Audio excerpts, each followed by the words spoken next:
Welcome to the LANCave, where we're living as nerds. I'm Patrick, joined by Owen. Nerdy things. That's blank. Except I see a black screen. Yeah, you don't see me there. I don't exist. I'm gonna having blame an existential crisis. I'm gonna I'm having a Descartes moment. I'm thinking, therefore I exist, right? But what if you didn't? I know. Yeah, we're gonna figure this out. Yeah, so we talk about gaming news and nerd It's the stuff. new year. Everything worked. It worked before. It kind of works there. I'm gonna fix it. It's the new year. There's kinks here and there, but we're gonna figure it out. We talk about video games, gaming news, all kinds of nerdy stuff. If you're a nerd, you probably like it here. Yeah, we were just chatting about some Boba Fett and what we may or may not like about it, and I'm gonna fix this. What I like about it. Mm-hmm. I don't know. Yeah, what do you like about it? Let's see. I mean, I can never get enough Boba Fett. No, I can't actually. I can never get enough Tatooine. No, wait, I can. I like Ming Na Wen. Like that's like whenever I posted that, it's becoming increasingly true that I'm mainly watching this show because Ming Na Wen is a co-star. Yeah, if she wasn't there, you'd just be like, For those who don't know her, she's awesomeness from like Agents of S.H.I.E.L.D. She played Mulan. She is amazing in pretty much everything that she does, including this. Like, I totally love her as a sniper. It's great. Fits her personality really well. Yeah, I think I like the interaction between the two of them because, like, they're both, we're not going to spoil anything here, don't worry, but, like, I feel like they're both cold in their own way, but, like, she kind of relieves some of the pressure where Fett can be a little, a little dry.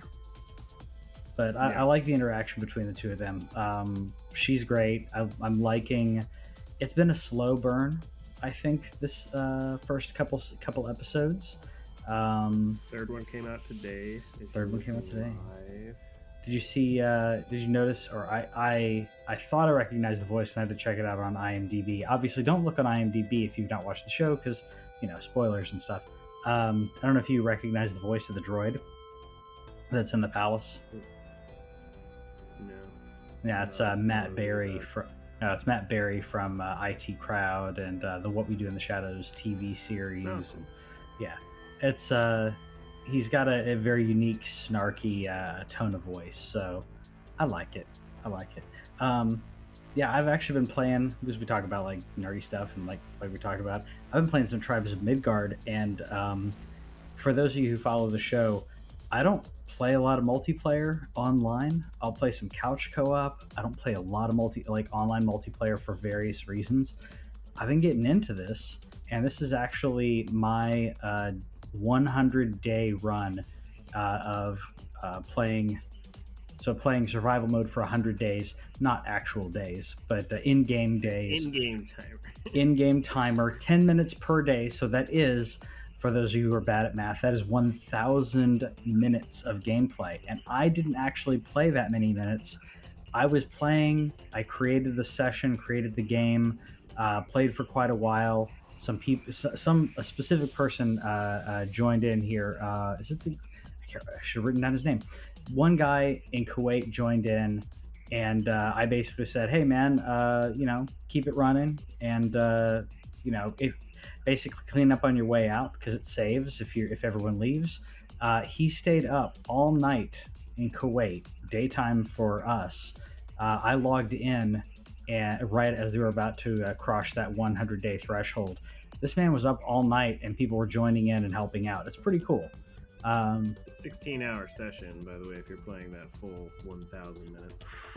Yeah, so if you wanted some math, actually it's over 16 and a half hours, so I was rounding down. But so the 200, so take out 320 of those minutes, so you're what, at 12 hours?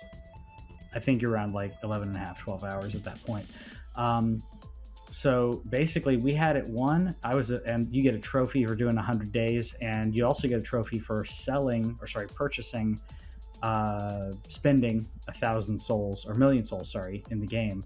So I bought and sold everything that I could. This is like my long story short. It was a really good session. I've since had a few sessions, but there's some really cool people on there. I think it's all about getting a community. And I did jump on the Discord as well on Tribes, so that helped. Owen was like, "Dude, why aren't you on a Discord for this?"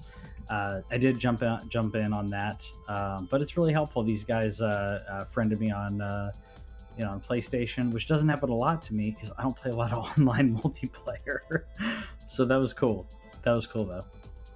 Yeah, we cleaned up. I have friends. I know. There's people online when I log in? What is this madness? Who are positive? Yeah, honestly, that's what I was saying. Like, it's to me, even though I think this game probably fits in your wheelhouse, it was still a little strange to me to hear how much time you spent in it, which I know it does have like an ability to be solo, but it was just surprising to me that you would like willingly play an always online game, just because it's really not your bag. It's not like a knock against you or anything like that. It's just not what you do.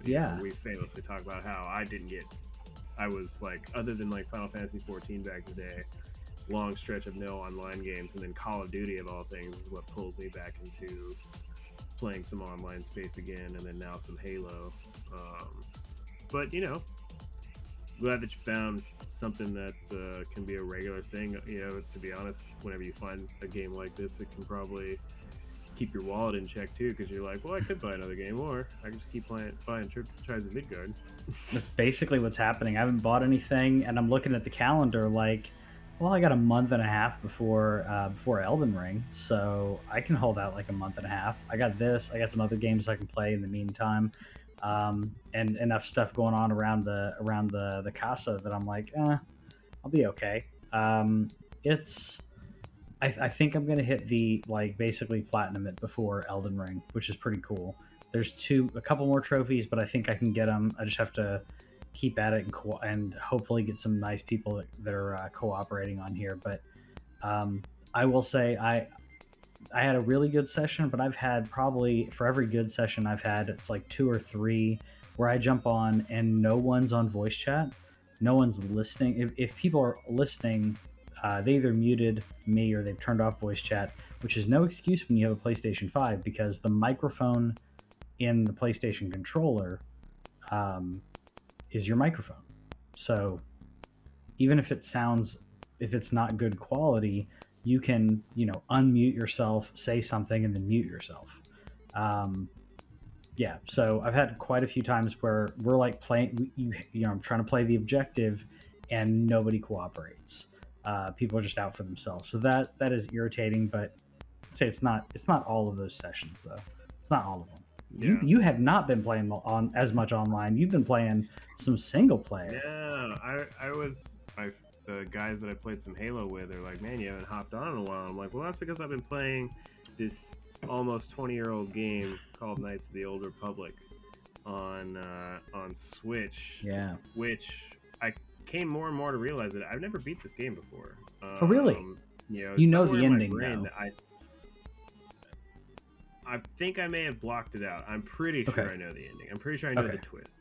Okay. But I don't want to confirm that I know the twist, just in case, can leave a little bit of surprise for myself. Be like, oh yeah, cool. So I think I know what it is, just from it being around long enough. But nobody really talks about it anymore, so it's been one of those things where it's like kind of been blocked out of my brain. Yeah. And so that was surprising.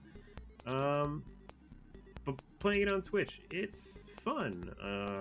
I have then also, I'll talk a little bit more about Kotor, but it turned me on to a thing of like just starting some Switch buying. What? Just buying carts.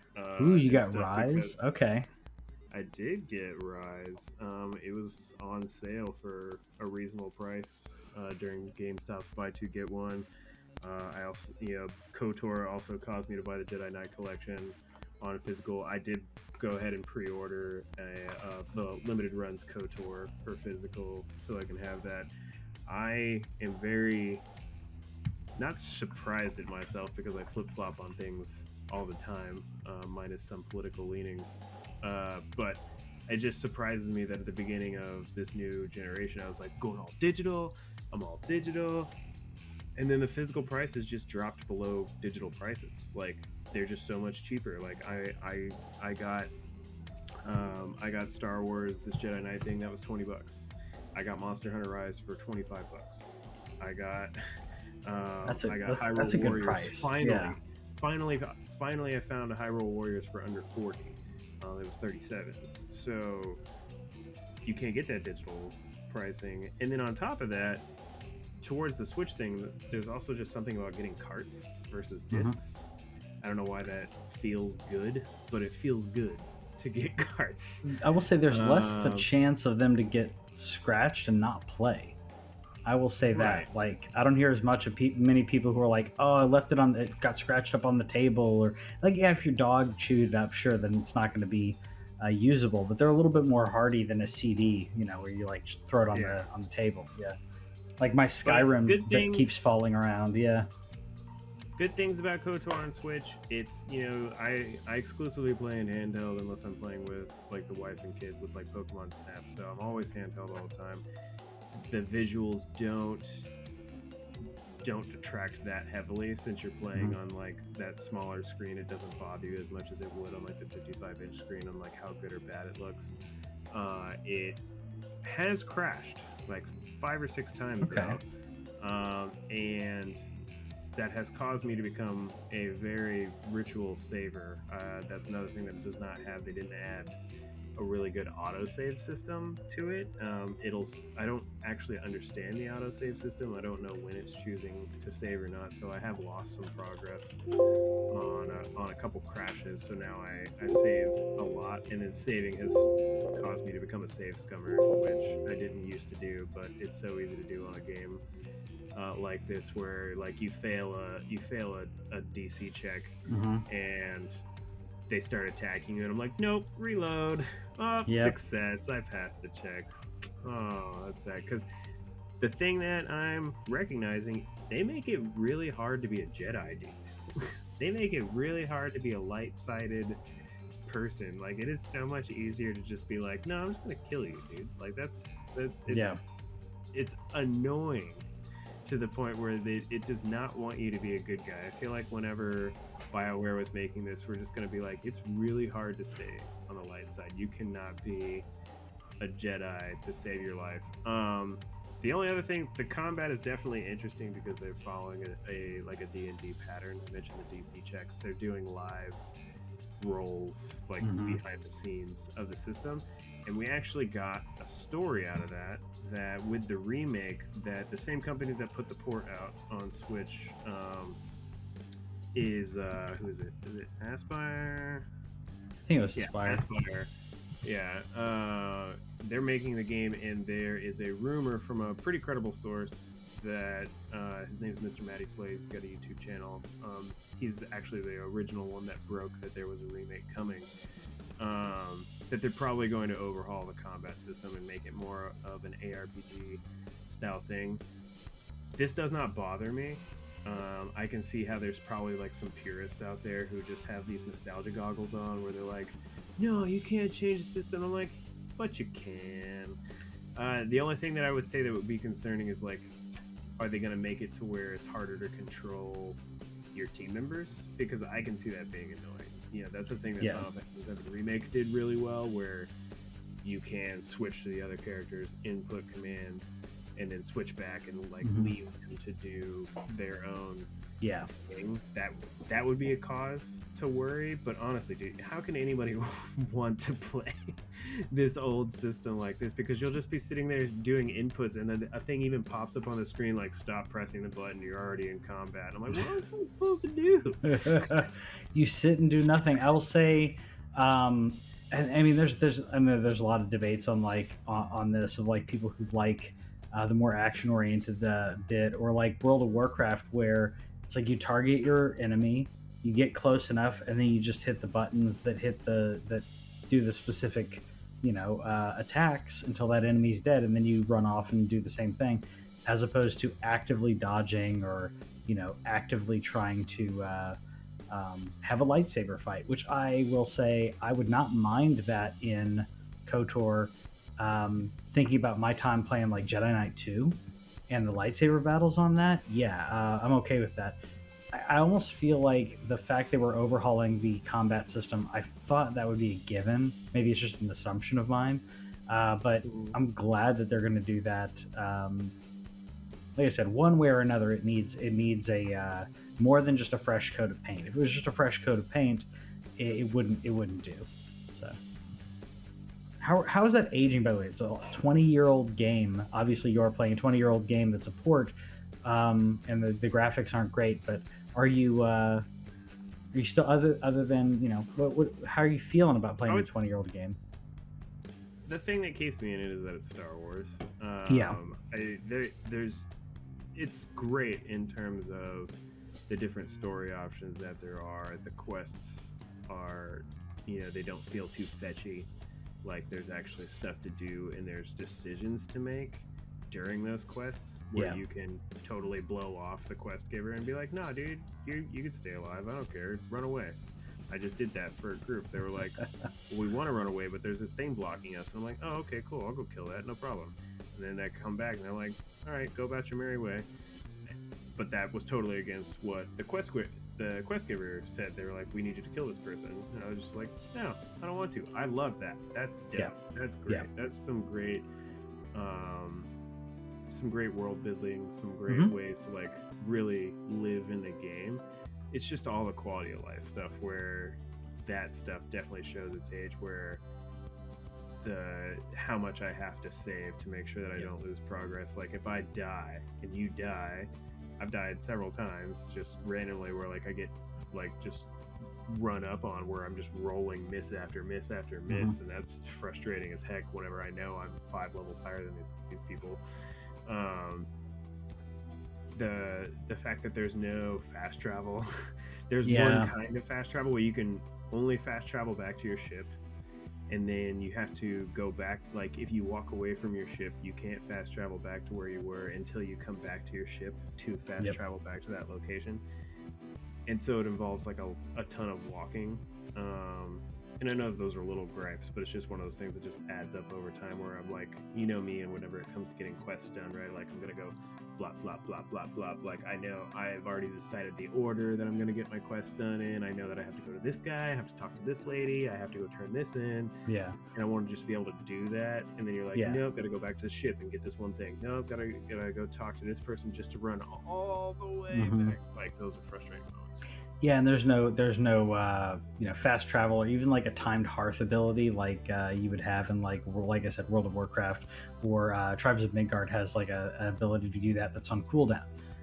Even something like that would be a nice quality of life improvement. I still love it. I've only played a couple hours of it. I need to play more. Honestly, I've only played a couple hours because I've been playing in handheld. When I do play it, I'm playing in handheld. And I don't have my new grip yet. We did get an email, by the way, on that. Owen and I were just chatting about that today, Satisfied Gaming. And I will say I'm very happy about that Zen grip. They sent out an email saying, hey, we're doing our best to get this stuff out. Our courier stopped handling services and picking up packages, had to grab a new courier costing more money, but they're eating the cost because essentially a ton of us pre-ordered the grip. What we're talking about, by the way, is the new Zen grip. It's a grip like this for your Switch. This does not fit the SWOLED. It fits only the OG Switch. So that's sad. But you did you get the? No, you didn't get the new grips. No, you did get the new grip. Sorry, I'm getting confused here. No, I've gotten a bunch of stuff. So I got fed up waiting for the grip. Yeah. Bought some Binbach ergonomic Joy-Cons, which are, for those who probably haven't heard of Binbach, but you may have heard of the Hori brand. which because Hori is the officially licensed brand of the ergonomic Joy-Cons.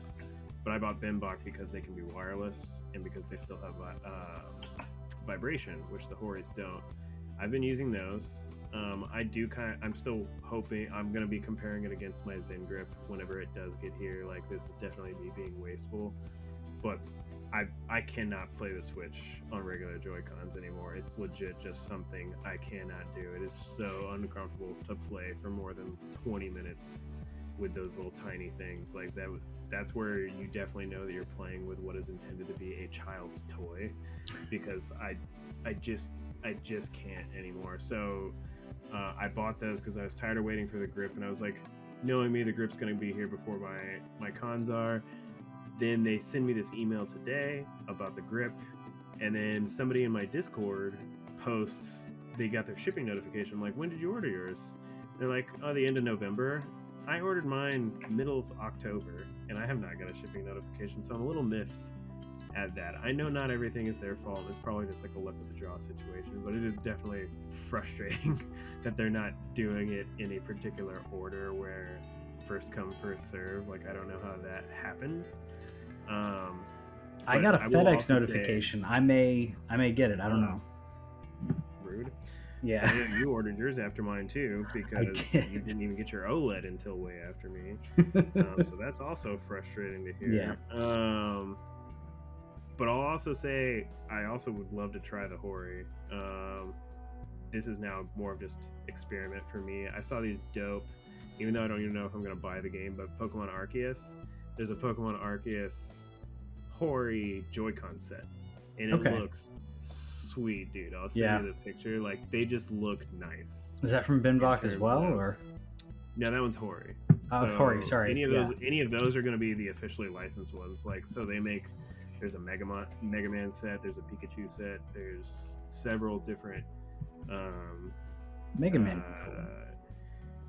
Yeah, and so at this point, I'm kind of just wanting to experiment around and see like what I like the most. Mm-hmm. Let me send this to you just so you can enjoy it at some point. So yeah, I'm using that now. I'm back to playing in handheld again. That's another thing that comes back around at the beginning of the gen. We got the new hotness, right? I'm on PlayStation. I'm on my Series X. My Switch is over there just being untouched and unloved. OLED comes out. Metroid comes out. I'm right back in it, wanting more handheld games again. I'm trying to think of like what my next game is going to be before Horizon comes out, and I'm like looking at my backlog, looking to make sure I pick a Switch game. Yeah, I was gonna go with Guardians, but now I'm probably gonna play a Switch game. I mean, it can't count for your 12 for 12. I mean, I saw that Ace Attorney in there. I love those games, so I guess that technically can't count on that. But those are fun. I've been thinking about pulling my my PlayStation VR back out because I've got it over there and I don't use it very often. That's because PlayStation VR 2 has been announced, which I'm not saying. I mean, obviously there's rumors about like things like this all the time. I felt like it was a given that it was going to happen at some point. We just didn't know how long it was going to take, what the specs were going to be.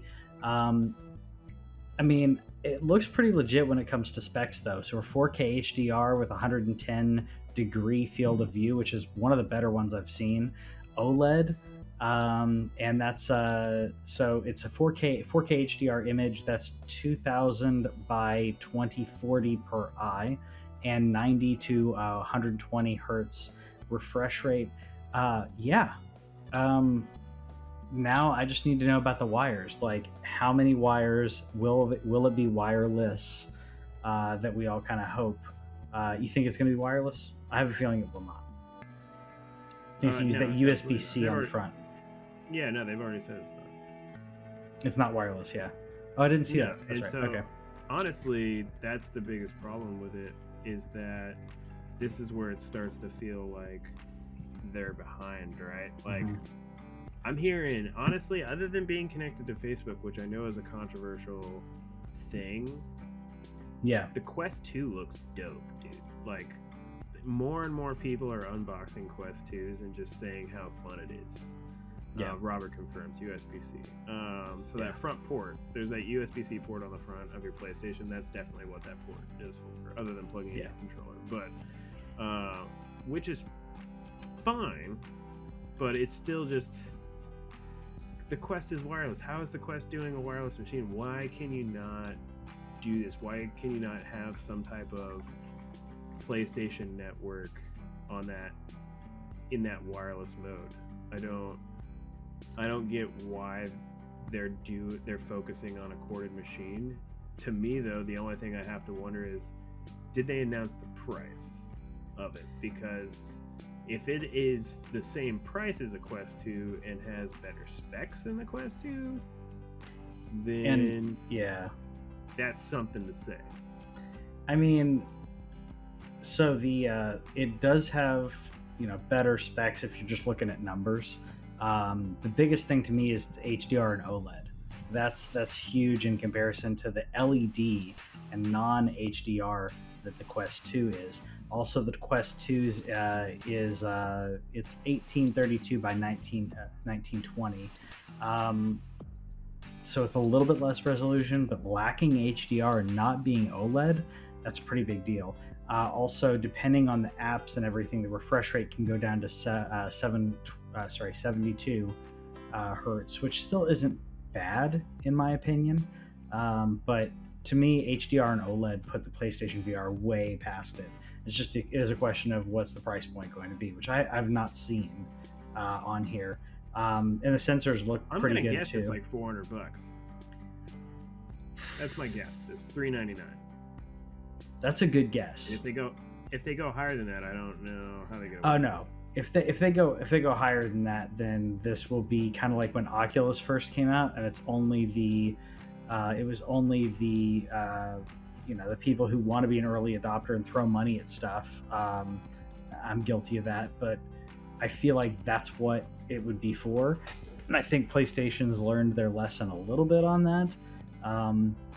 I was hoping it'd be around 300, but it's probably closer to 400 with the specs and everything, because you were talking about two OLED displays. You know what? Here's the question: are they selling those sensors separate like they did with the PlayStation VR? Because there's these new motion sensor 6-axis controllers that they have. If that doesn't come with the thing, that's a failure on their part. So, because PlayStation VR did not come with that. So you bought the kit, which I have, and then they're like, and you can buy the controllers separate.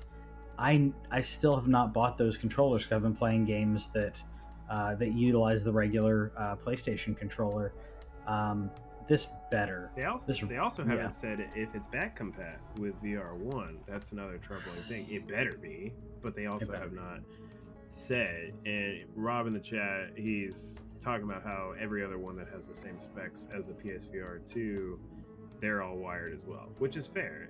That's totally fair. It's just the thing that happened with the PSVR 1 is that they made an affordable machine that did not have like the best specs, but it became the highest selling VR, at least at the time. I think Oculus 2 is probably going to take it. But it was a good price point without the controllers. Yeah, but this one with these new hotness controllers, it has to come with these. It has to be backwards compatible with PSVR, especially now that they're giving away PSVR games in PS Plus. Like, if they really want you to be in that ecosystem, I want this thing. The thing that I'm still waiting for, and I still think it's possible that it happens, because one thing you can't do on the Oculus 2 standalone, you can do it with a computer. You cannot play Half-Life Alyx on an Oculus Quest 2 without being wired. They do have a link that you can plug into it that makes it wired, that pushes power from your PC, making it to where you can play Half-Life Alyx. Sony makes a deal with Valve. Half-Life Alyx launches on PSVR 2. That's an instant system seller for me. Yeah.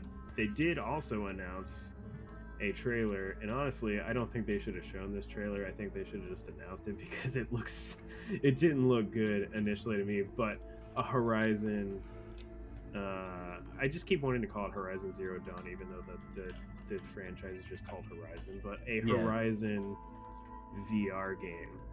And that is also interesting that they are committing it to it being like a AAA experience. What's it called?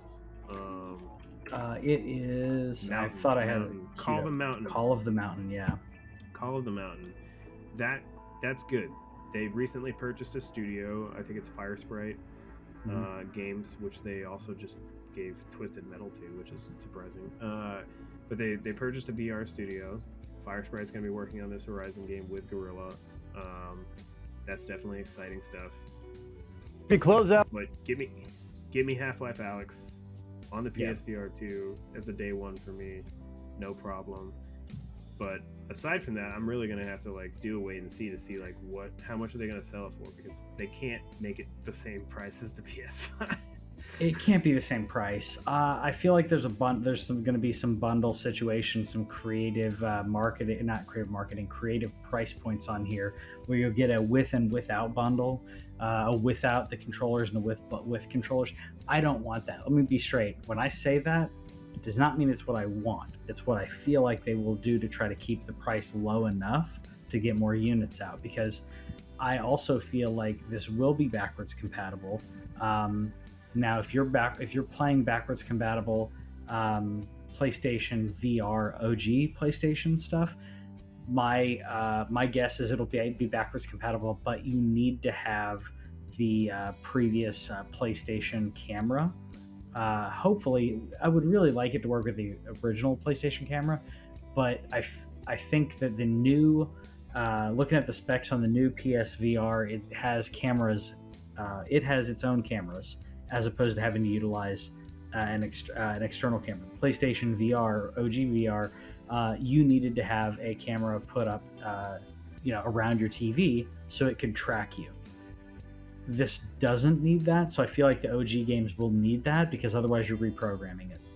I feel like it'll be backwards compatible with that, which means that people will be able to buy it who maybe they have a bunch of games like PlayStation VR games in their catalog, they don't have a PSVR, or they have one like me and they just want an upgrade or refresh, and then can later get the new games. That's my prediction, and that you'll get a cheaper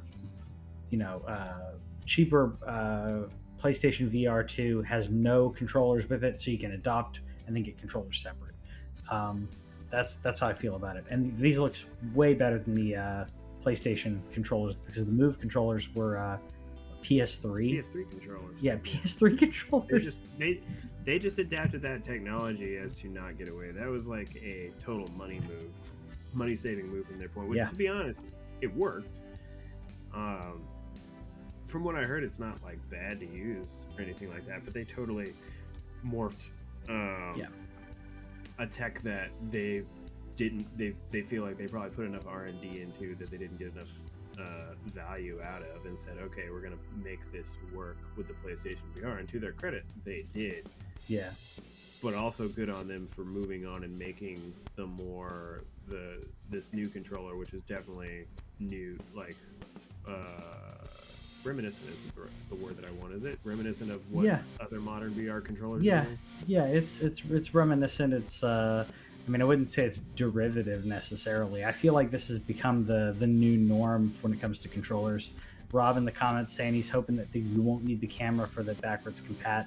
I think you will, because otherwise, unless Sony's got some amazing programmers who figure it out, I feel like you're gonna need that. Otherwise, you would need a patch that patches your previous PlayStation VR game to work with the new PlayStation.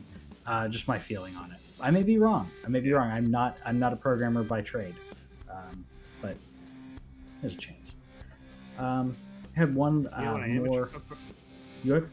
What's that? I said, you know what I am by trade? A person who buys video games. Yeah, and so, make some good ones. Like it looks like it's coming out this year, and I'm gonna buy me some video games. We're gonna talk about the real quick Take-Two Interactive before we do that. It's just an insane number, to be honest with you. I don't really care that much, but for those who don't know who Take-Two is a company that they own a lot of things, but including Rockstar. Did they buy Borderlands company? Did they buy Gearbox? Did they buy Gearbox? I know that they're no, because Gearbox is doing publishing now, right? Maybe I'm wrong. Or is it just 2K? I'll double check that. They do own 2K, I think. Let's see. They own Rockstar.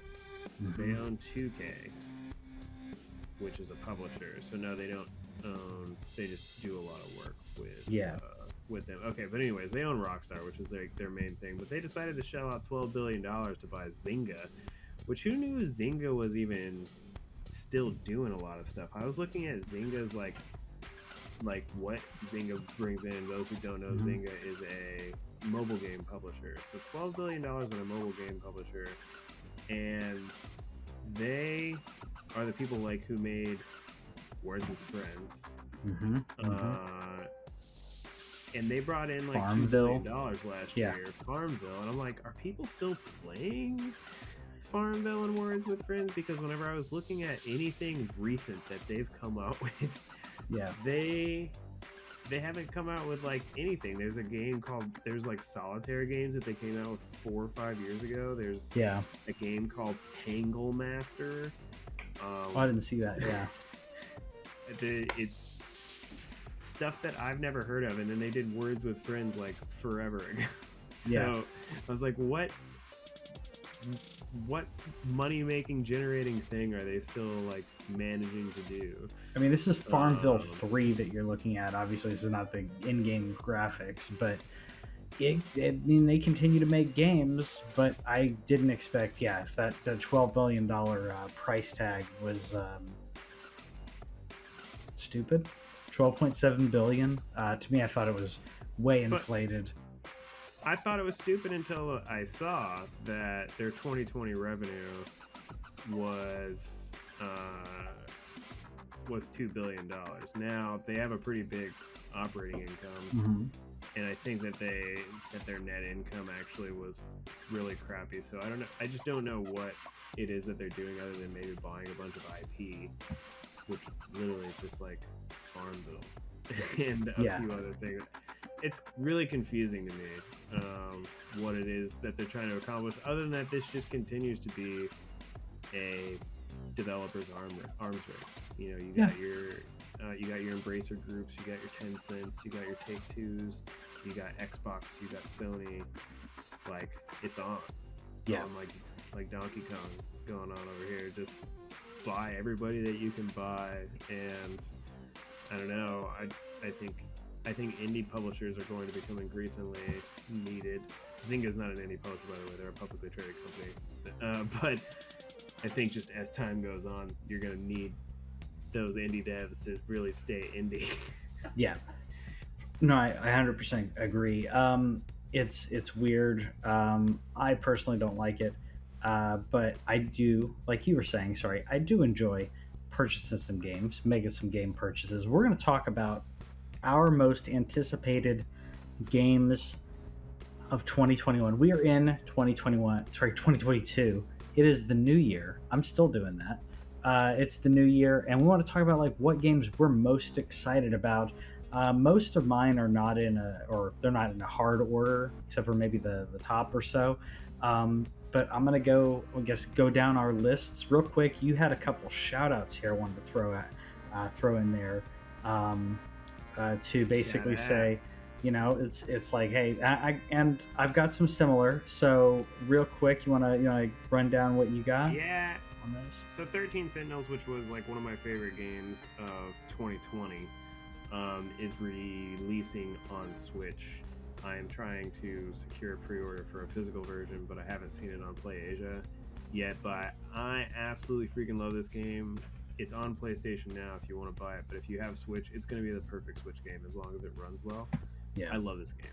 It's so good. The story is so good. I'm going to buy it again. I don't know what happened to am I just seeing black bars? Is that just something going on my screen? Yeah, it's yours. Sorry. that would look a little better. Cool. Just making sure. TMNT Shredder's Revenge is another shout out. That's one I forgot about. Yeah. I'm just excited to have what looks like a really good TMNT brawler again. It reminds me of my youth. So that's supposed to be coming out. I don't know if there's a date on it or not, but we've seen several trailers. The art looks great. And then lastly, I talked about those Joy-Cons, but Pokemon Arceus, I'm really waiting for reviews before I shell out the money. If the Steelbook would have been in the United States as opposed to the UK, I would have pre-ordered this thing. Yeah. Just because the Steelbook looks sick. No, all we get is some stupid art cards. That's all we get. I'm waiting for I'm waiting for reviews too. I want reviews. Yeah, I tried to search some earlier this week, and what I saw were hype articles or hype videos of people who are, fanning out about how great this looks and, oh, this is so cool, and they're just speculating. They're just speculating about like half the stuff they're talking about. I want to know, did they polish up the graphics? Does it look and play better? Is it less stuttering? There are some interesting things about it, like apparently unlocking the Pokedex, you have to, or it like requires you to kind of like study the Pokemon. I don't know if you heard about that. No. I've stayed pretty neutral or like blank on any details of this game because it looked bad, like graphically speaking, where it just like Pokemon Snap, the new one, looks better than this game. And I know that it's a different style of gameplay because Pokemon Snap is on rails, but just look at this grass. Why is the grass all 2 inches tall? Is the grass everywhere in the entire world 2 inches tall or stuck to a rock? Or just flat green. Or just flat green with a couple like these little tufts. It looks like World of Warcraft, where it's like, yep, this is a field because look, there's grass here. There's grass here. Yeah. There's grass here. It's green.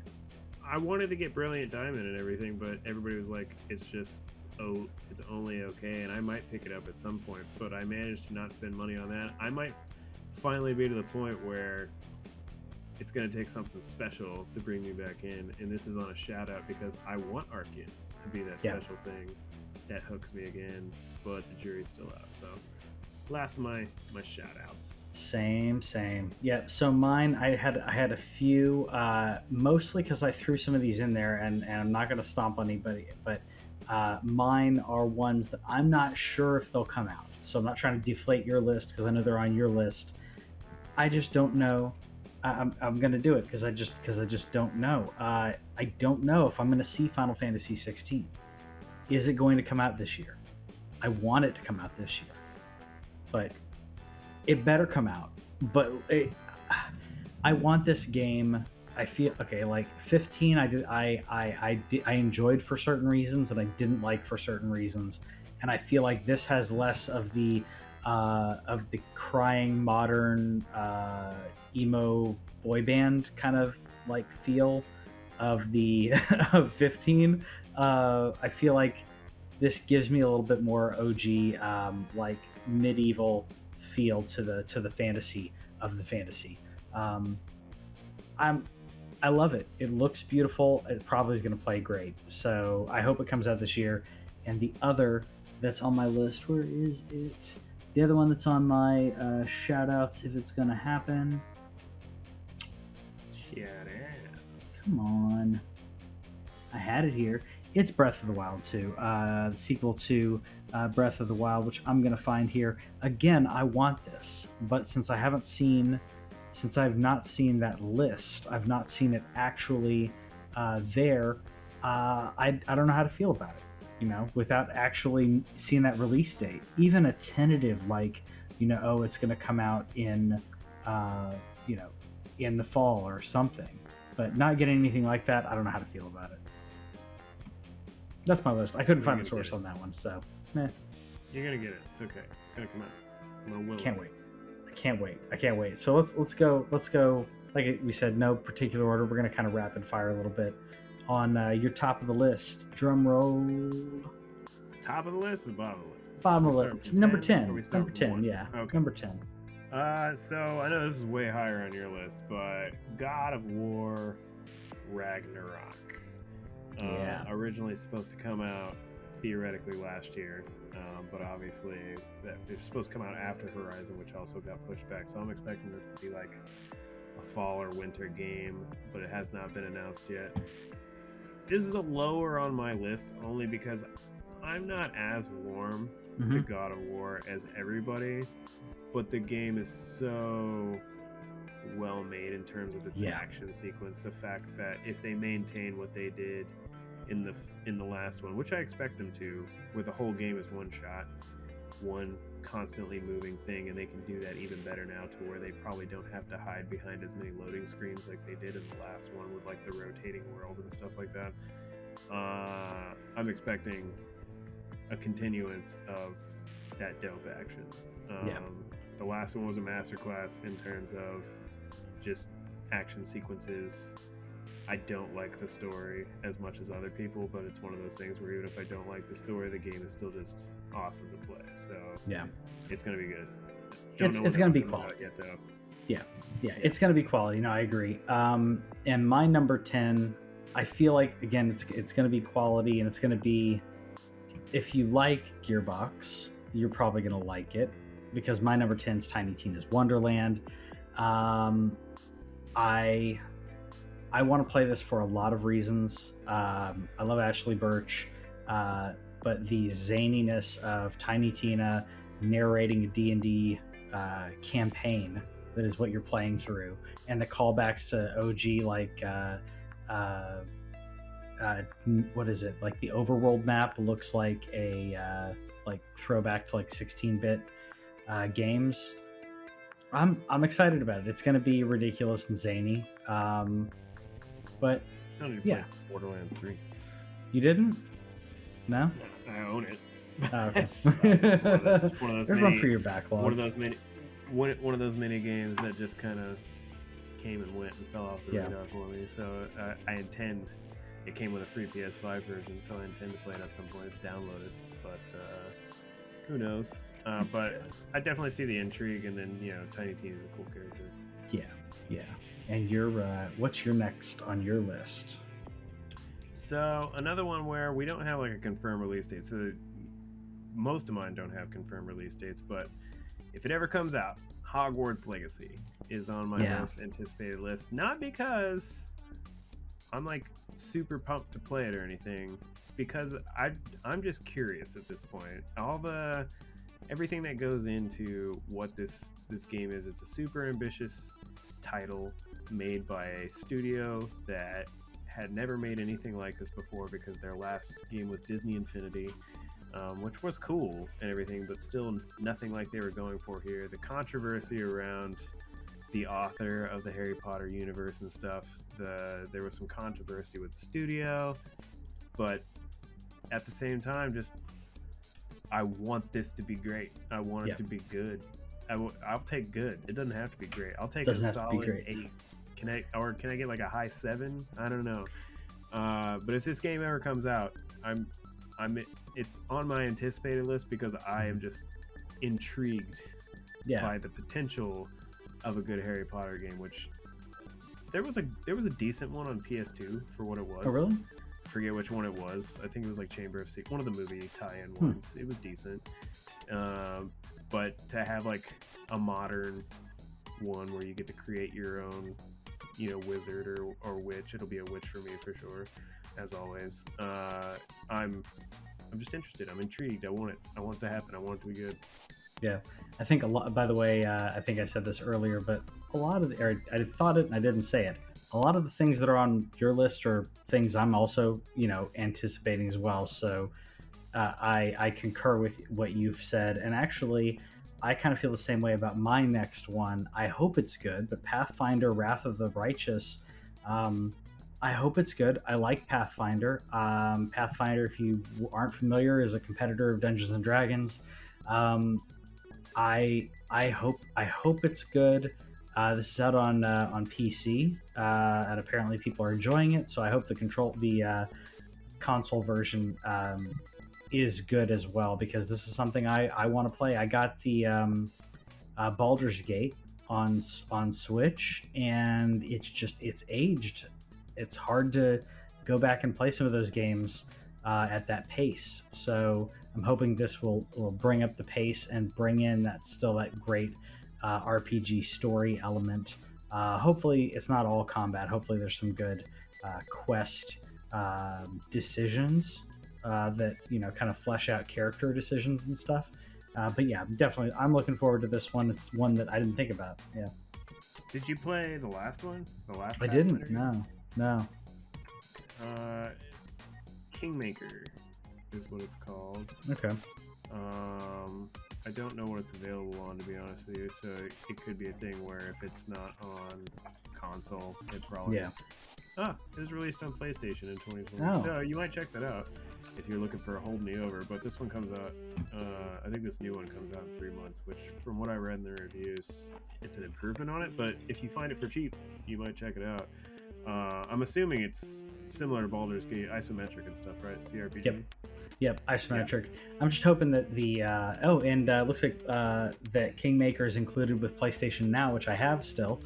So I may check that out. Yeah. Why don't you go scratch an itch? That's right. I just hope the pace, like I said, I don't mind the isometric. I'm playing Tribes of Midgard, so obviously I don't mind the graphics. It's like the pacing that I want to make sure it doesn't just feel like a complete drag. So yeah, I'll have to grab. Did you play Divinity? I don't think I did. No. Is it Divinity? I'm familiar. Divinity Original Sin 2. I definitely suggest you look into it. Put that on my list too. It's been around a while though, so it definitely has. But that means that you can get like all the extras and stuff. But I've heard it's one of the best CRPGs of all time. Nice. So I'll check that out. Check that out. Yeah. I don't mind that stuff. I don't mind that old school a little bit, as long as, like I said, the pacing's good. I don't mind it. What's next on your list? Let's go with some more RPGs. Except I'm gonna flop it over to tactical RPGs. One of the greatest tactical RPGs of last generation was Mario plus Rabbids. So good, and smartly so, we are getting the sequel with sparks of hope. I've watched the initial trailer. I don't know anything else about the game. I don't know like beyond like what they did with that trailer. So I'm kind of staying. I'm pretty sure there's not much they can show me anyway, but I'm kind of staying off it. Now, originally when E3 was happening, we said I was going Zelda plus Rabbids. That's what I was kind of hoping was going to happen. But they stuck with the Mario plus Rabbids. Perfectly fine. Don't care. I'm excited. That's all. Yeah. That's all I need to know. We don't have a release date on that either, except to say that it's supposed to come out this year. I'm expecting it in the summer. Sometime. I think that's where it fits.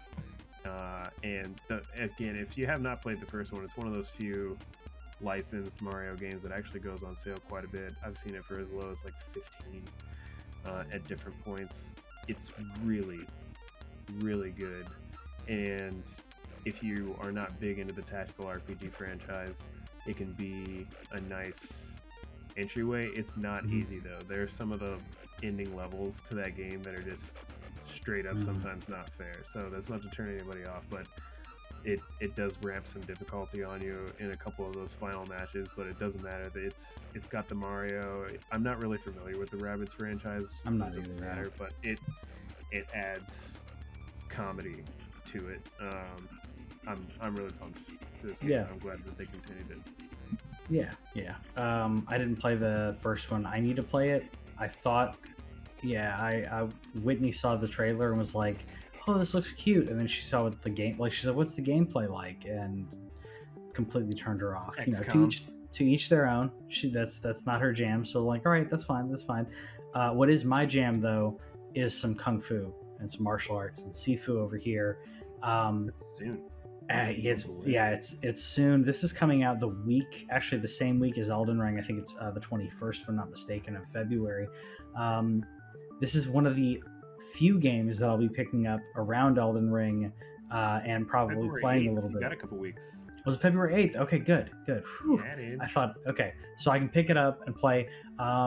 Love some kung fu, love some martial. Like, this reminds me of not only old school like Jackie Chan, old school Jackie Chan movies, but also like The Raid or Ong Bak, in regards to like the the martial arts, and it just feels like those games. But the martial arts combo aspect of like tactically aiming, getting better, and as you lose, you get older, and having to come back as an older man, I think is going to be interesting. I wonder how far that'll go.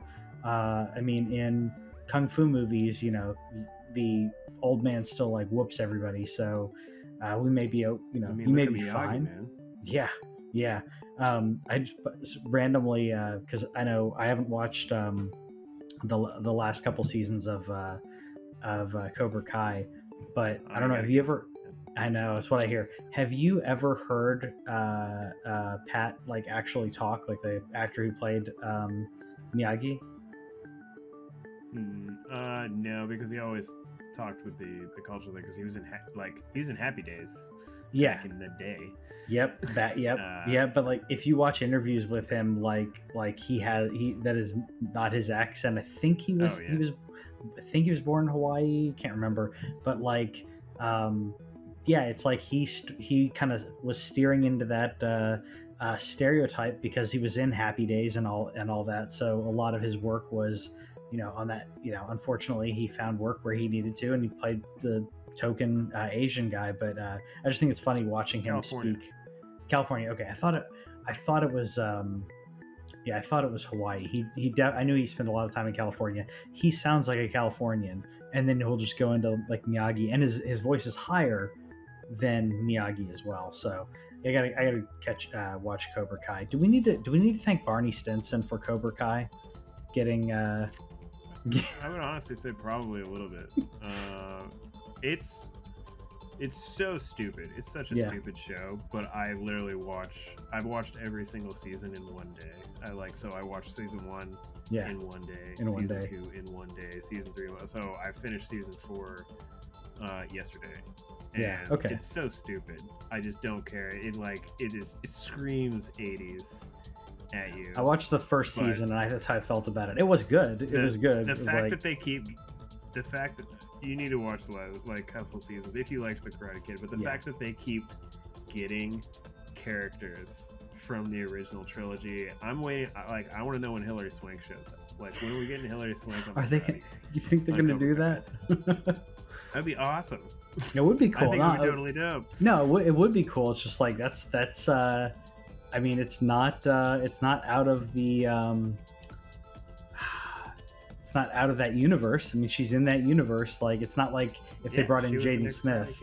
Yeah, but she's an Academy Award-winning actor. So. I mean, who knows? She would have to really be interested. She did a great movie a couple years ago called The Hunt. Spoilers, because for that movie, but not. Just watch it. If it's kind of horror, but not really. It's kind of action, dark comedy, and she was in that. So, I mean, she may be an award winner, but I don't think she would look at it and be like, "Oh, that's beneath me." Yeah. So we'll see. They've already greenlit season 5, so we'll see if it comes out. Nice. Anyway, Sifu looks dope. I'm ready for it. I'm waiting for reviews on it just because it looks too good to be true in my case. But I'll happily let you buy it first. Yeah, I gotcha. Next one on your list is one that I'm kind of excited about too. It's a little cute. I'm way more excited after today. The new trailer dropped today for Kirby and the Forgotten Land with a release date. I linked it in the doc there. With a release date, comes out March 25th. So nice. I'm gonna be rolling. Like, I was looking at like where I'm at with February and March. 2 games really close. Another game on my anticipated list comes out a week before, but they announced co-op on this game today. This game looks good. This is the 3D Kirby I hope that we've been waiting for. I know that Kirby Star Allies was not 3D, it was a side scroller, but Kirby Star Allies sucked so much, and I was so disappointed. I'm looking for some Kirby redemption right now, and then now that it's co-op, that means I can play with the wife. It means that this game is cute enough that we can play it while my son's awake, hopefully. Maybe if there's like a chill World 1 or something that he can walk around with, maybe he can kind of jump around with this pink blob and think it's funny, but at the very least, maybe he can just be awake and, you know, be doing his own thing while we run around and do stuff. So I haven't pre-ordered it yet because I'm waiting to see if anybody does any pre-order bonuses, which I haven't seen any, but I was excited when they first announced it, but with the co-op, that makes it even more exciting. We just finished It Takes Two, not last week, but the week before. Really fun playing like a co-op game like that with my wife, and so wanting to get another one that's as cute as Kirby, I think that's going to work out. Yeah, we started playing Spiritfarer. She's hooked on it. It has a 2-person version co-op. But the co-op, you just play the cat, and it's not like full. It's not. You're not like really playing with equals. Kind of. Yeah. It's like you can go help. I know Tails becomes a more playable character. Like Tails from Sonic 2, where it's like the majority. It's a little bit better than that, but it's like the majority of what you're doing is you're just going around to help the other person. I do like that at least you can load up your co-op game as single player, and play it as single player. So she's continued to play the game without me. I'll watch and what have you, but we realized that it wasn't co-op. So I may grab it because of that co-op reason. I would like my next game to have co-op because it reminds me of Marvel's Ultimate Alliance. Marvel's Midnight Suns is the next one on my list. I'm curious and I'm hopeful. Looks like it is apparently a new story. It's got some heavy hitters in regards to writing. We are playing a new character, and that can be hit or miss. If you're not playing an X-Man, X-Woman that people are familiar with, a Marvel character you're familiar with, that can be, detrimental. There's been some other Marvel games that came out. I can't remember the name of one, where you play a mutant who gets picked up by, Xavier's, become one of the X-Men. But you're playing, I don't even think it has very customizable stuff in it, but people didn't like it because it's like, well, you mean you don't get to play Wolverine? You don't get to play all these other characters? You're playing somebody else. I'm looking forward to this because it looks like it's got a really good mix, but I also hope that I also get to, play a little bit, as you can see here, like actually playing the other characters, as opposed to like, no, you're stuck as this one character. It doesn't look like this has co-op, but I'm a sucker for this stuff. You never know. It could, but it's a tactical RPG, and so that's where it's tough. I will say applause to them because their game, it was originally supposed to come out in March. They moved it out of March into the second half of the year. Good. I'm perfectly okay with that just because I'm interested in this game, but not in March. And so I'm glad that they're going to try and come out where maybe it can gain a little bit more traction, which is going to gain enough traction anyway because it's a Marvel game. Also applaud to these guys because they confirmed no loot boxes in this game. The only thing that they're going to have is paid cosmetics if you want to buy skins. Yeah, I'm okay with that. I'm okay with that. Paid cosmetics, that's fine. Because then it's like, oh, that's cute, but I don't need it. It doesn't make you win the game. Your next one better not have paid cosmetics or paid anything in it, but we'll see. Final Fantasy Going 7. mobile, baby. Whew, surprising.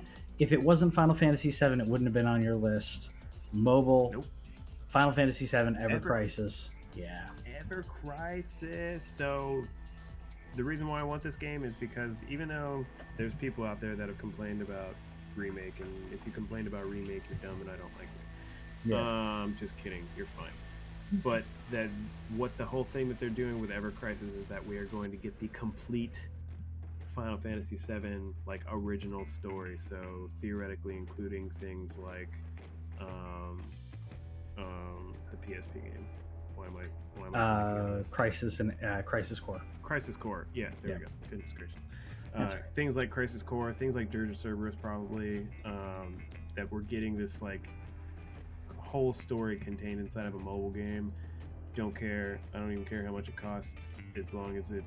No, not even as long. They could probably charge me $50 for a complete experience, and I would probably play it. You'd pay it. I know I would. So whenever this game comes out, I'm gonna love it. I want this complete thing. I'm just hoping that it's compatible with the backbone and that I don't have to play it completely with touch controls. But we know I will if that's what's required of me. Yeah, I hope it's compatible with the backbone. Yeah, but yeah, I like that it's filling out the story. Yeah. Yeah, we still don't have a date on it. They just said 2022, which they've been meeting their other ones. Their Battle Royale came out pretty much on time. I downloaded that and played a couple matches. But Ever Crisis, looking forward to it. Yeah. I'm looking forward. My next one is, I'm skipping one because it's higher up on your list. So my next one is Oxenfree 2 Lost Signals. I loved Oxenfree. It's not that long of a game, but much like a What Remains of Edith Finch or something like that, it stayed with me, like emotionally. The characters' stories stayed with me and their journey. So I'm all in it. If you haven't played Oxenfree, I really enjoyed it. And if you, it's not puzzly. It's not quite a walking simulator, but it's more about exploring these people's lives and their journey than it is about battling something or what have you. And it does have branching storylines as well, which I think is pretty cool. I'm tempted. I like the original so much. It's one of those ones that I'm like, should I play it again because it's not that long? Should I play it again and get a platinum trophy on it just because it was good? Because I enjoyed the game, enjoyed the story. Whitney didn't remember the story, so I'm like, maybe it's an opportunity there to play it with her. Oh, by the way, she did play Gone Home. Because that was one of the ones you recommended and some other people recommended. She didn't like how short it was. She liked the game, but she was just done in 2 hours or so. But yeah, it's good. It's a good story. I got more. I got plenty. I got plenty of walking sim action. If she wants more, I love me some walking sims. The plat on Oxenfree, I don't have it because it required multiple playthroughs, and you know how I am about that. But it is really easy. I think you can do it. It's short. Yeah, 2 or 3. So okay, the game overall is pretty short too. So 3 hours maybe. So totally with you. I don't know. The last one I kind of stumbled upon, and so it'll be one of those things where I kind of wait to see kind of what it's about. Yeah. When it comes out, but I love me some dialogue based sims, so I'll probably be in. Yeah. Your next one. I love freaking Zelda clones, baby. What? My next 2 are Zelda clones.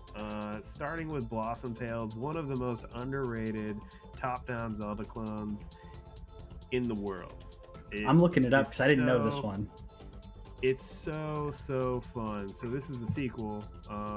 Unknown release date also, my entire list. The first one though, it's just really good. They even do a little homage at the beginning of the first one. Not too spoilery, but just because it's a Zelda-like game, so it doesn't have a huge story anyway. But it's 2 kids getting a story from their grandfather, I want to say. And he's like, there was a story about a little kid in a green tunic, and they're like, I don't want to hear about that one. And so, we start telling the story with Blossom. It's excellent. It's fun. It is what it is. It knows what it's trying to be. I know some people get offended by the word Zelda clone. I embrace it because it's what I want. I just love it if you can get good action, everything like that. So as soon as they announce the second one, super pumped. I will buy this game on probably anything that I can, physical if I can, but it's gonna play awesome on Switch hopefully. So I'm not offended by it because I'm old enough to remember when shooters were called Doom clones. Like when I was a kid, yeah, sure. when that was a thing. Your next one, like you said, is also I mean, we can kind of go right into that. Let's roll right into it with Tunic, baby. I wish it wasn't a Xbox exclusive. But Tunic, another game that is definitely like leaning into some Zelda stuff. You got a cool looking fox running around, but from what I understand, I skipped the demo because I was just already going to buy it anyway. It's more difficult than you would expect it to, but here we have like another top down, but it's more 3D. Reminds me a lot of the remake for Link's Awakening in terms of visual style, except maybe a little better than Link's Awakening remake, to be honest.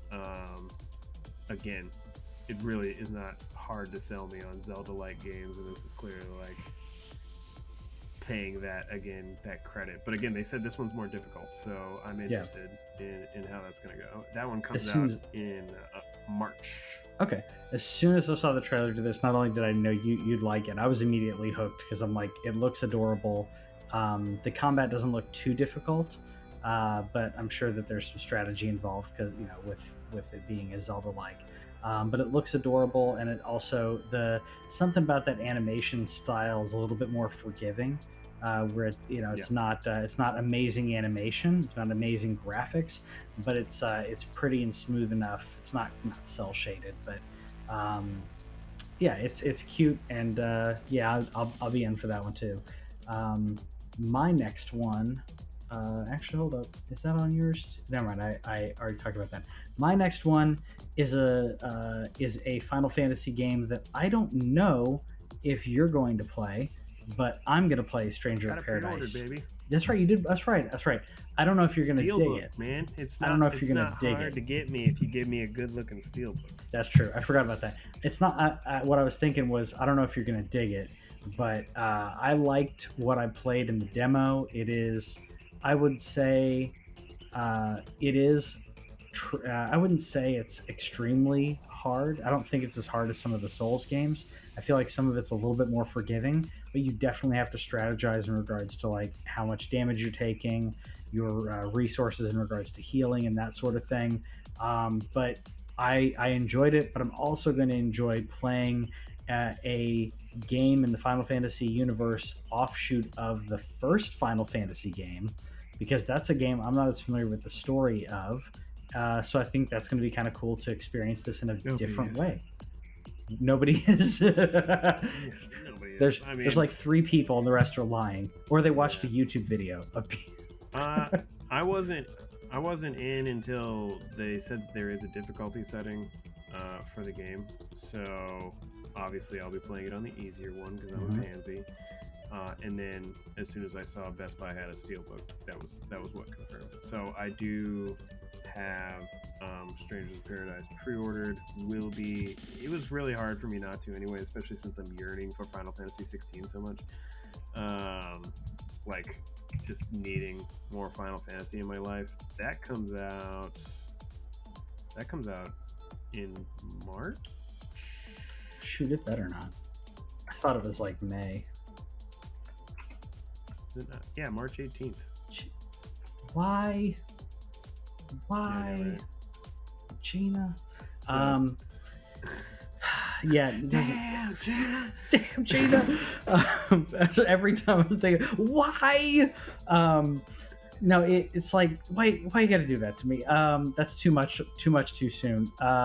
So, I mean, I'm going to be playing more Elden Ring, but I'll definitely have to pick it up. It's me for a lot of reasons. We did touch on your next one was Final Fantasy 16. I know we kind of talked about that a little bit, so I'll kind of go through a few of mine to kind of catch up, if you will, which I think some of these are also on your radar. One of them being the Star Trek Resurgence game, Sucker for Stories, Sucker for Star Trek. We talked about this on the show. I really hope that it's good enough. From the people who made the Telltale games before Telltale went under. I'm hoping that it's good enough to not only bring in Star Trek fans, but people who aren't as sold on Star Trek to maybe be like, okay, I actually I liked this about it, I like that about it, and then they can get into some Star Trek and actually realize that it's not all sterile or corny. Like there's a lot of really great stuff in Star Trek, so that's my hope for this one. Next one's on there is kind of a quick tag team back and forth. It's Suicide Squad Kill the Justice League. And I didn't notice until watching this trailer again. Amanda Waller in here is Deborah Wilson. Yeah, dude. So she, being in Jedi Fallen Order, being in this, like she's doing some great work.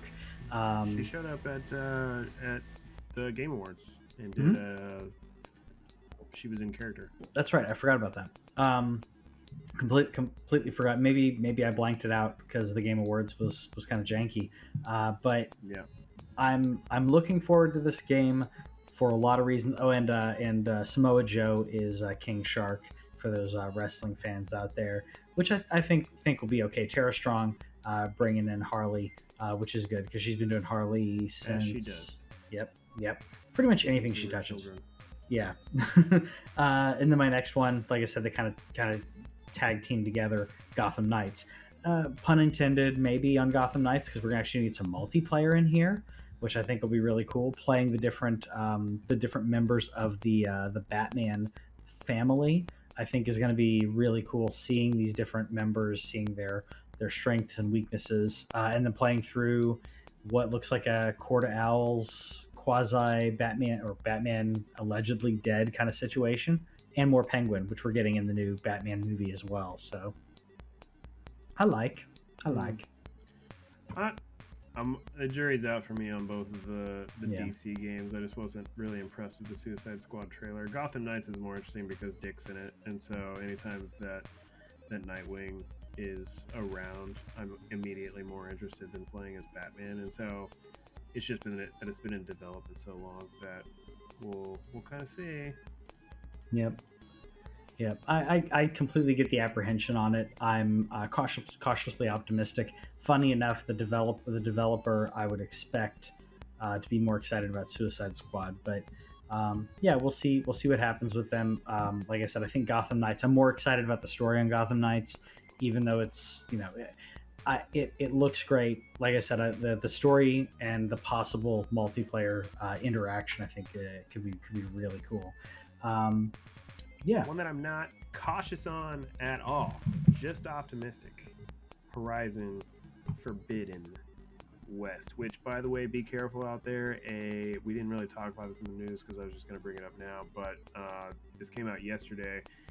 The game has apparently leaked, and the story is out there. So we got like a full month that you got to kind of roll by. So watch out for your thumbnails. Watch out for just watch out, do your spoiler things if you are really looking forward to playing this as much as I am. The first one, heckin' dope. It was one of those things where I felt, after beating it, I felt so bad that I dropped it for Breath of the Wild, even though I don't regret dropping it for Breath of the Wild, but I just feel bad that it got dropped because it has a great story, really good ending that tied really well into a sequel. I don't know if you ever finished it or not. I didn't. I need to because I won't tell you how it ends. Yeah, I'm pretty sure I've stayed away from that spoiler. Yeah. So I won't tell you how it ends, but it sets up really well for a sequel. The fact that we're now going to be running on a better system that hopefully allows her to be a little bit more free in terms of like climbing and traversing the world, which they've seemed to really do. They embrace the Breath of the Wild glider verticality, funny as heck.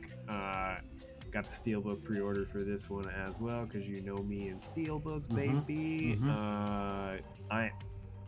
That's what I'm waiting for. I'm kind of just plugging away at my backlog until Horizon comes out next month. I'm buying old games still, but that's where the Kotor came in. That's where whatever I play next, if I beat Kotor soon enough, is going to come in, because I'm all in on February 18th. Let's get the spring started. Let's go strong. It's happening. January. I mean, a lot of these games, like we were saying, they're coming out so soon, or some are like we don't know. The one that is my top, arguably, is Elden Ring, because it is so Miyazaki being the creator of Demon Souls and Dark Souls, George R.R. Martin being involved in this story. I even saw something. He actually finished it. He finished it, and I will say he only finished it because all he had to do was like basically give the team notes, and they did everything for him. Like, he didn't write the dialogue. Like, it would have taken him like 10 years. He didn't write the dialogue. He came up with basically, he did world building with them, which I think is going to be interesting to see. What, how much of that is impactful, what all it will do in regards to. I think it's going to be refreshing, and it will be less Souls-like, because even, like I said, Demon Souls, Dark Souls, Bloodborne have a certain cadence to them and a certain tone to them. Not to say this game isn't going to be dark, but I feel like that may have been kind of some refreshing bits for Miyazaki. So yeah, I'm happy about that. And the last one is. I know that you said that it's on your shout outs, but I believe I'm not a naysayer like Patrick over here. This game is going to come out this year. If it doesn't, I will continue my drought of sadness. But Breath of the Wild 2 is going to come out, so I don't have to worry. It's going to come out right around my birthday. It's going to be a nice birthday present. It's going to be a sequel to the greatest game of all time. And will it live up? Well, that obviously remains to be seen, but I'm waiting for those tie-ins. If you did not notice that they came out with Skyward Sword HD and see that there's like a very clear jumping visual aspect that they're tying in, I'm really wondering if we're going full circle on the lore. Yeah, I'm really excited to see like what becomes of like Hyrule, and I'm excited about all. There's nothing that I'm not excited about. Yeah. When it comes to this game, it's Breath of the Wild means so much to me. It came about in probably one of the most important years of my life, and really like defined 2017 for gaming for me. Not just because of how amazing it was, but how much I just emotionally connected with it, and the fact that we're getting a direct sequel to it, which doesn't happen very often. We had Majora's Mask, we had Link's Awakening, we had really that's it, isn't it? That's Twilight it. I mean, Princess, maybe no, Twilight Princess isn't. So yeah. I mean, some of them are connected in like the timeline, but they're not really sequels. They're all connected, yeah. Yeah, they're all connected, but it's not like Majora to Ocarina, where that's where that split happens. Yeah. I want it. I need it. It needs to be. I was hoping it would come out in March, but they did later come out and say that COVID did affect their development line. They said they're trying really hard to get it in this year, so there is that. They have planted that seed of doubt, but I'm still hoping it becomes like that November game. Really, I want it for September, but if it becomes that November game, I'm perfectly fine with it. I agree. I'm hoping so as well. I'm hoping that it comes out this year. I want to go back to Hyrule. I want to go back to these, this land. I picked up my Switch and was playing Breath of the Wild, and still enjoying that, still enjoying exploring, even though I've been to a lot of these places. So they said that I'm probably going to put a run in the summer. Yeah, I think that kind of getting some familiarity, that's kind of my idea, was I'm going to jump in, kind of get back into it. But I guess I'll probably be putting that down for some of the new games coming out, and then picking it back up shortly before this comes out. But I hope you enjoyed our list of our top games. our anticipated games for 2022. Let us know in the comments what you think. What are you looking forward to in 2022, gaming wise, movie wise? It's going to be a good year for us. Let us know in the comments what you're looking forward to, and we'll see you guys next time.